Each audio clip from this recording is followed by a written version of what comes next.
berdasarkan hasil pemetaan Ujang, bagaimana pengambilan keputusan. Nah, hari ini kita pelaksanaan pendampingan yang kelima. Nah, sebelumnya kemarin ada beberapa hal yang kita bahas juga ya waktu Lora Karya di 4, bahwa mendapatkan pemahaman lagi berkenaan di dalam pendidikan yang kerap kemarin. Nah, hari ini dalam 1 bulan terakhir kemarin Pak Ujang sudah mengerjakan modul-modul ya di modul 3.2 dan 3.3. Nah, sebelumnya saya ingin menanyakan beberapa hal mungkin ketercapaian Pak Ujang saat mengikuti PJP ini selama 1 bulan terakhir. Dan saya boleh bertanya-tanya ya perihal nantinya untuk persiapan kegiatan-kegiatan untuk yang dilaksanakan mungkin oleh Pak Ujang di sekolah. Nah, Pak Ujang, untuk kita lanjut ya, pertama mengenai penerapan aksi nyata modul 3.1 Pak Ujang juga sudah bahas, kita diskusi ya sebelumnya ini. Nah, Pak Ujang sudah menerapkan aksi nyata di modul 3.1 ini. Nah, berdasarkan hasil pemetaan Pak Ujang, bagaimana pengambilan keputusan yang dilakukan Pak Ujang mempengaruhi proses selama Pak Ujang di dalam sekolah. Pak Ujang bagaimana? Ya Pak, terima kasih. Situasinya dulu ya Pak. Ya. Situasi di 3.1 situasinya itu kelas 6 sedang merencanakan study tour ya Pak, ke Jangelen. Namun 1 minggu sebelum keberangkatan ada kejadian kecelakaan rombongan dari Depok. Waktu itu Depok. Jadi itu tersebut membuat kami dilema apakah tetap melanjutkan study tour, sementara kan sudah masuk DP bis dan DP tiket ya Pak. Ya. Apakah kita melanjutkan atau membatalkan? Ya, sementara kan sudah masuk DP. Kemudian hasil pemetaan tentang kasus pada aksi nyata modul 3.1 ya Pak. Satu situasi kasusnya dilema etika ya Pak, termasuk dilema etika, jangka pendek versus jangka panjang. Jangka pendeknya memenuhi harapan siswa dan orang tua dan menghindari uang DP hangus. Kemudian untuk jangka panjangnya memperhatikan keselamatan siswa. Paradigma yang digunakan yaitu berbasis rasa peduli dan menggunakan 9 langkah pengambilan keputusan. Setelah melalui proses pengambilan 9 langkah pengambilan keputusan, maka diputuskan kami tetap melaksanakan study tour dengan memperhatikan kondisi bis demi keselamatan siswa. Jadi dengan adanya kejadian tersebut mengenai titik itu, Pak Ujang pernah menerapkan pengambilan keputusan saat kegiatan itu ya. Dan pernah mengalaminya. Nah, menurut Pak Ujang di dalam tadi sudah mengambil keputusan dengan berbagai pihak, dengan PO-nya, tua, sekolah, dengan muridnya juga. Adakah yang mungkin perlu dikembangkan atau perlu dievaluasi dari hasil keputusan Pak Ujang kemarin? Yang harus dievaluasi untuk kedepannya study tour mungkin harus ke tempat yang mengedukasi Pak, seperti museum. Kemarin sebelumnya kan study tour itu masih ke tempat wisata, tempat rekreasi. Kalau kedepannya mungkin akan ke tempat yang mengedukasi. Tapi untuk pengambilan keputusannya yang ada nggak yang perlu dievaluasi? Ternyata saya itu harus lebih misalkan lebih memahami lagi nih bagaimana cara menanggapi masalah itu. Iya, evaluasi itu ada masalahnya kita analisis dulu mana ini nilai-nilai kebajikan yang pertentangannya apa, terus keputusan mana yang kita ambil itu keputusan terbaik itu berdasarkan hasil diskusi ya, berarti harus diperbarui pertimbangannya mengenai alternatif menyelesaikan masalah. Nah, menurut Pak Ujang dari untuk mendukung keberhasilan dari keputusan yang Pak Ujang kemarin terapkan dalam proses penyarian pengambilan keputusan itu bagaimana? Keberhasilannya mungkin ada dukungan dari orang tua ya, dari adanya orang koordinasi apa untuk kemarin kegiatan study tour. Hmm. Jadi adanya dukungan dari berbagai pihak Pak. Itu yang menjadi keberhasilan keputusan yang diambil. Betul. Ya, tentunya ya, kalau kita mau mengambil keputusan sendiri pasti belum maksimal juga ya. Oke, kalau gitu bagus ya. Nah, mungkin selain tadi yang kejadian kita di study tour yang ke apa yang lain, apakah ada lagi nggak pengalaman yang mencerminkan dilema etika atau berkaitan dengan murid atau dengan dekat jawab atau pengalaman yang itu tadi? Iya, ada Pak, tahun kemarin kan saya miliki murid kelas 4. Dia tuh malah sekolah, dia malah ikut dengan ayahnya bekerja. Dia tuh malah ikut bekerja. Kemudian waktu kelas 3 pun seperti itu, sering malas sekolah. Saat kenaikan kelas, saya merasa dilema apakah anak tersebut naik atau tidak. Jika dinaikkan, anak yang lain akan merasa dirugikan karena kan dia tidak jarang sekolah, kenapa dinaikkan. Dan jika tidak dinaikkan mungkin anak tersebut akan putus sekolah. Tapi berdasarkan diskusi dengan kepala sekolah, dengan orang tuanya juga kan saya sudah pernah ke rumahnya ya, tidak ada tanggapan itu dari orang tuanya. Jadi kami memutuskan untuk tidak naik. Itu untuk apa? Jadi peserta didik itu tidak naik. Itu berdasarkan keinginan dari apa, betul-betul keinginan apa dari betul orang tua atau peserta didiknya atau bagaimana? Untuk peserta didik kan memang sudah malah ikut dengan ayahnya bekerja. Tapi orang tuanya juga kurang peduli gitu. Anaknya sudah malas, tidak didorong untuk dimotivasi untuk sekolah gitu. Jadi ke sekolah dan ke sekolah memutuskan anak tersebut tidak naik karena kan sudah kejadian pas 3 juga pun dia jangan sekolah, terus dikasih kesempatan dinaikkan, ternyata tidak ada perubahan. Jadi kami memutuskan tidak naik. Jadi tapi proses pemanggilan udah dilakukan ya, udah dilakukan. Orang tua sudah didatangi ke orang anak ke rumahnya. Iya, dengan mungkin sudah dikumpulkan juga dengan berbagai pihak ya, seperti mungkin komite orang tua juga dibantu ya. Oke. Nah kalau begitu untuk menurut Pak Ujang, apakah proses pengambilan keputusan dilakukan yang tadi bahwa peserta didik ini tidak naik kelas karena yang tadi ya sekolah sudah mencoba untuk memberikan alternatif solusi yang terbaik untuk peserta didik itu sendiri ya, tentunya kan lagi dengan apa namanya sekarang harus betul-betul sekolah itu tuntas ya. Apakah dengan keputusan yang tadi dilakukan sudah sesuai dengan prinsip yang dipelajari oleh Pak Ujang di 3 Menurut saya sudah sesuai ya Pak, karena setelah melakukan pengecekan dari 9 langkah pengambilan keputusan sudah terpenuhi Pak.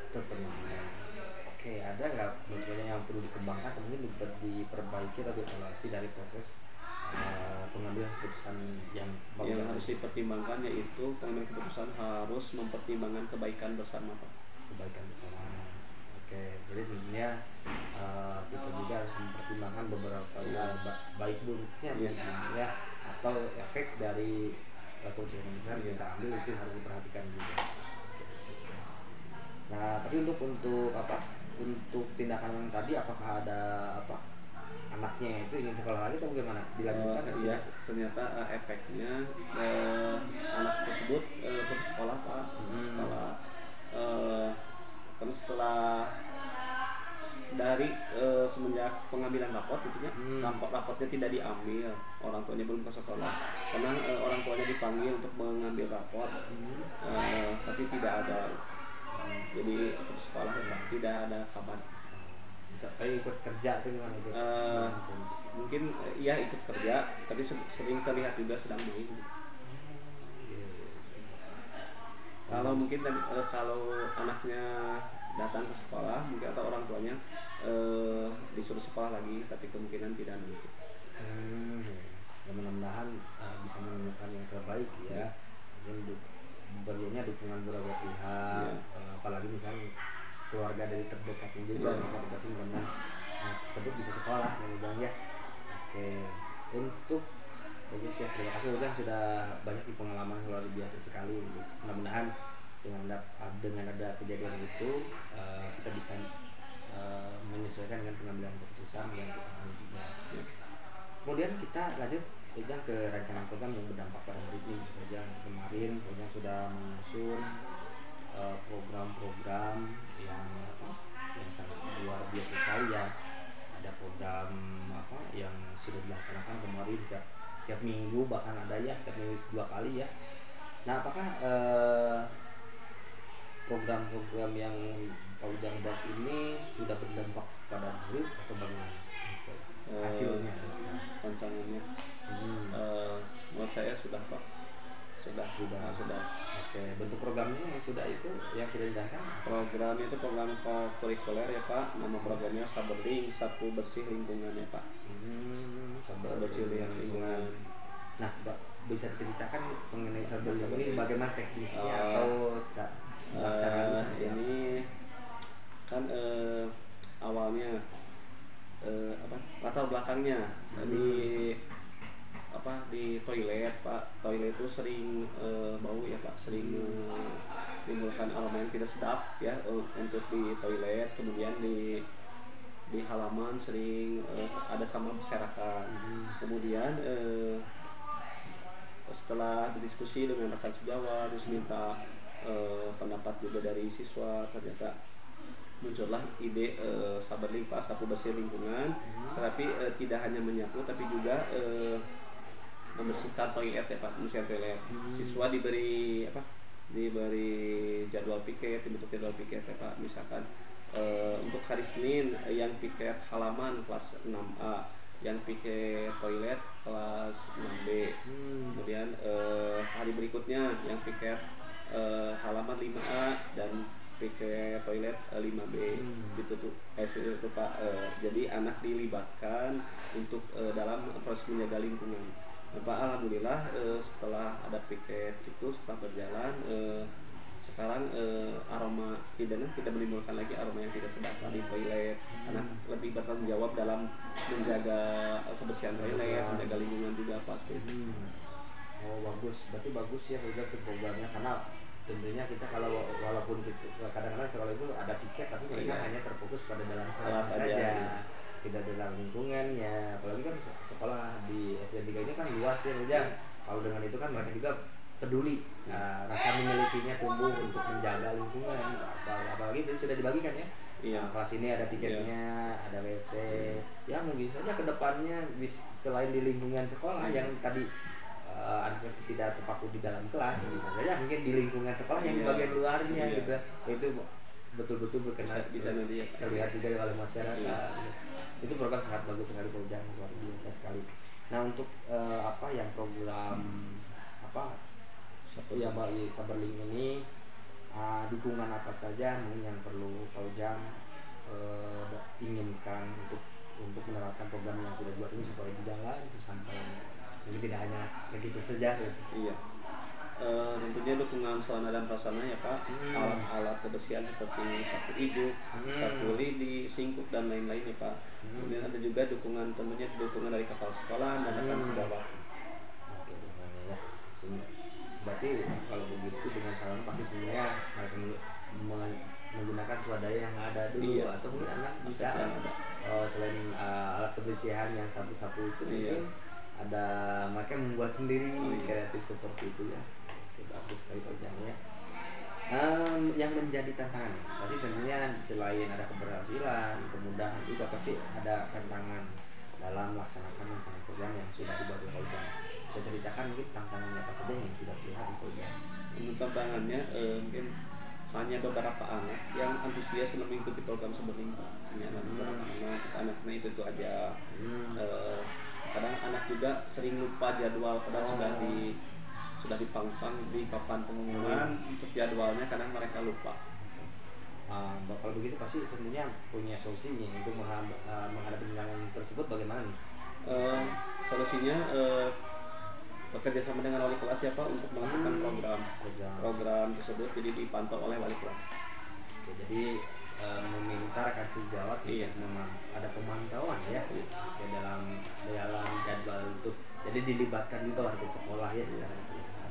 Oke, terima kasih Pak Ujang untuk yang berdampak pada berikutnya. Kita lanjut ke perkembangan komunitas praktisi ya Pak Ujang. Waktu itu kan yang dijalankan waktu implementasi dari rencana di Jakarta Wilayah 2 bahwa Ujang ini sudah membuat komunitas praktisi ya. Nah, kita akan bahas ini di hal praktisi. Bapak Pak Ujang sudah bagaimana untuk merintis komunitas ini di lingkungan sekolah? Bagaimana peran komunitas terhadap proses pembelajaran di sekolah Pak Ujang? Dengan adanya komunitas praktisi sangat membantu ya Pak dalam penyelesaian, terutama penyelesaian tugas-tugas di PMM juga. Untuk kan ada observasi ya Pak, untuk observasi kita diskusi untuk merancang RPP-nya, untuk modul ajar ya Pak, modul ajar, rangka pembelajarannya itu kita bahas sama-sama di komunitas praktisi. Itu jadi sudah ada berjalan peran ya dalam proses pembelajaran. Nah, perubahan yang menyenangkan yang Bapak alami dari rekan komunitas praktisi apa saja nih Pak yang menyenangkan? Mungkin pasti tentunya di dalam komunitas ini interaktif ya, sambil balik berbagi praktik baiknya gitu sebenarnya. Apa yang perubahan yang menyenangkan itu? Perubahannya munculnya ide-ide kreatif ya Pak dalam proses mengajar, mengajar lebih aktif, kreatif, dan juga menggunakan IT digitalisasi ya. Oke, lagi tadi sudah lihat Ujang menggunakan Quizzes ya, menggunakan barcode-nya, sangat kreatif sekali untuk penerapannya. Nah, untuk itu rencana yang dilakukan ini Pak Ujang untuk memiliki rencana nih dalam komunitas praktisi Pak Ujang sebutkan tadi ya di dalam komunitasnya. Apakah ada program untuk komunitasnya setelah program PGP ini? Ini kedepannya komunitas praktisi ingin membuat pelatihan BIMPEK untuk guru-guru Pak. Di guru-guru sekolah nggak sih? Mungkin mendatangkan narasumber. Oke, bagus ya, bagus ya sekali. Udah luas ya, seluruh sekolah, seluruh guru terlibat ya dalam apa? Mungkin bisa disebut dengan workshop itu dan vaksinasi. Dukungan pasti tentunya dalam keberhasilan ini perlu dukungan yang Bapak perlukan untuk proses ini agar bisa terus belajar bersama bagaimana belajar. Artinya dukungan dari kapal sekolah, rekan-rekan sejawat, kemudian dukungan finansial juga Pak untuk mendatangkan pemateri yang perlu adanya biaya juga ya. Bagus ya. Oke, terima kasih Pak Ujang sudah menceritakan perkembangan komunitas ini praktisi. Kita akan lanjut ini ke dialog pasca observasi pembelajaran. Gimana Pak Ujang, sudah ada rekannya? Udah ada. Mana sudah melaksanakan observasi juga? Udah pelaksanaannya sesuai di jam pelajarannya dilaksanakan udah ya.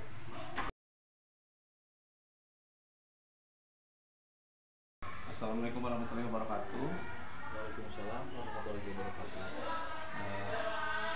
Kan kita akan melakukan diskusi pasca observasi ya Pak.